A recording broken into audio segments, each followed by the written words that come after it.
soalannya berkisarkan tentang, saya faham tadi ada dua soalan yang ditanyakan. Satu, bagaimana yang dikatakan ibu, contoh ibu ataupun bapa yang mana pagi-pagi sudah menunjukkan satu teladan yang tak eloklah kata orang, pagi-pagi sudah mengeluarkan kata-kata yang tidak elok kepada anak-anak. Dan yang kedua, bagaimana dikatakan tadi dia tidak dapat menjaga ibu atau ayahnya yang mungkin sedang sakit ataupun sebagainya, tapi disebabkan dia berada dengan suaminya. Tapi sebab tak dapat menjaga, dia pula yang disalahkan. Ustaz, bagaimana tu Ustaz? Silakan Ustaz. Tarik nafas dulu. Ya Allahu Akbar. Soalan ni dahsyat, menggegar jiwa. Yang pertama Puan, Nabi sebut. Nabi kata barang siapa beriman, man yu'minu billahi wal yaumil akhir falyaqul khairan aw liyasmut. Barang siapa yang telah beriman dengan Allah dan hari akhirat, sidang penonton, tanyalah Ustaz TV9 rahimakumullah, biar tahu jangan keliru ni. Biar tahu jangan keliru, hendaklah dia bercakap yang baik-baik kerana iman dengan Allah dan hari akhirat. Atau tak boleh cakap baik ni, duduk diam. Pagi-pagi diam je rumah tu kan. Sebab apa? Ayah dia kata kalau aku mula bercakap yang pelik-pelik ni, habis anak-anak pagi ni. Ya, tapi kalau sekadar nak bunyi begini tak apa, bangun subuh tu tak ada masalah. Ayah saya bergegar dulu rumah kalau kejut subuh. Masya Allah, terbang burung-burung yang bersarang tepi tu.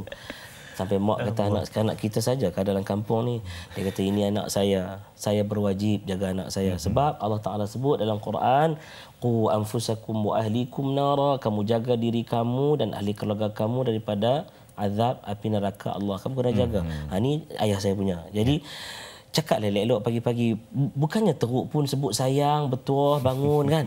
Sayang, betul bangun.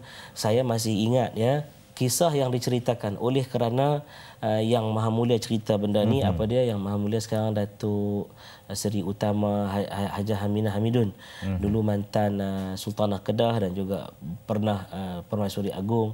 Dia cerita bagaimana ibunya waktu kejut dia dulu. Kejut tak bangun lagi kata dia. Sampai ibu dia kata, wahai Permaisuri bangunlah. Wahai Permaisuri bangunlah. Makbul doa mak jadi permaisuri. Ya, dia sebut tu, saya record balik, nakalkan balik ya. Cuba kita sebut betul, sayang bangunlah, jadilah insan, jangan jadi beruang. Tu ayat saya. Kan?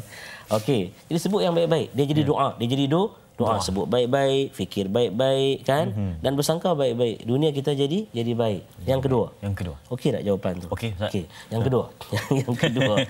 Yang kedua beginilah. Saya ada satu kisah nak kongsi ya.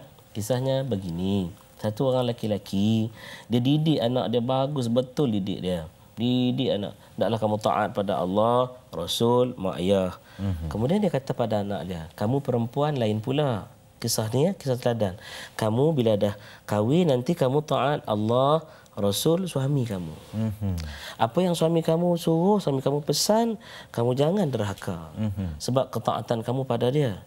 Bila berlaku akad nikah, aku akadkan dia, dia pun ijabkan dia pun qabul. Qabiltu nikahaha. Aku telah terima nikahnya si perempuan ini. Maka berpindah segala-galanya kepada suami kamu.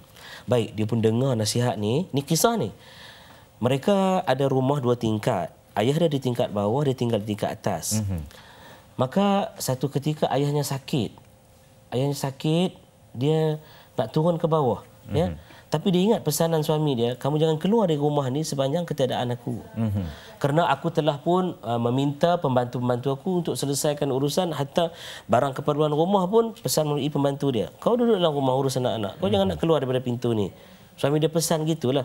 Dan dia pula lurus sungguh ni. Orang datang bagi tahu, ayah kamu sakit. Dia kata, suami aku pesan jangan keluar daripada rumah. Kamu ni anak jenis apa ni? Kamu ni, dia perempuan ni. Kamu ni anak jenis apa? Kamu ni anak perempuan jenis apa? Bapak kamu sakit di bawah. Sampai ayah dia meninggal. Ayah dia meninggal. Jadi ayah dia meninggal, dia pun sedih lah. Sebab si suami kata, kamu naklah jaga amanah aku, rumah ni sebagainya. Siap ke bumi lah apa semua. Suami dia balik.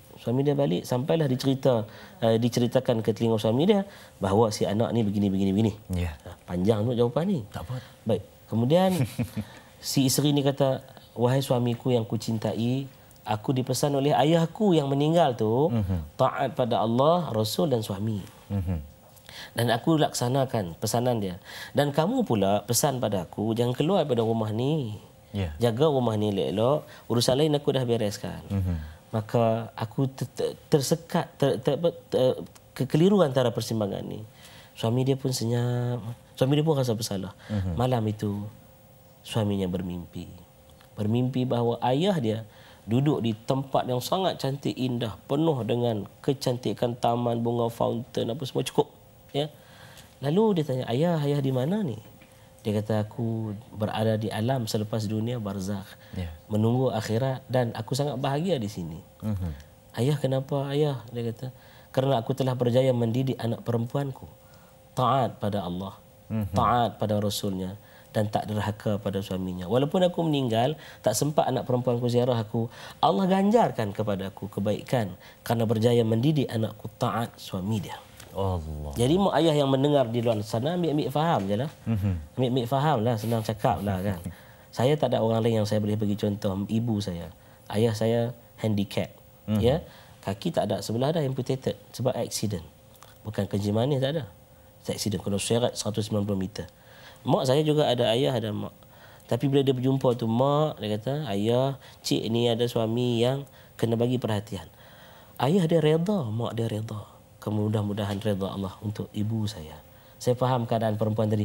Tapi saya nak pesan kepada puan, jangan emosi, tenang-tenang saja, insya-Allah. Banyak berzikir, Allah akan bantu puan, insya-Allah.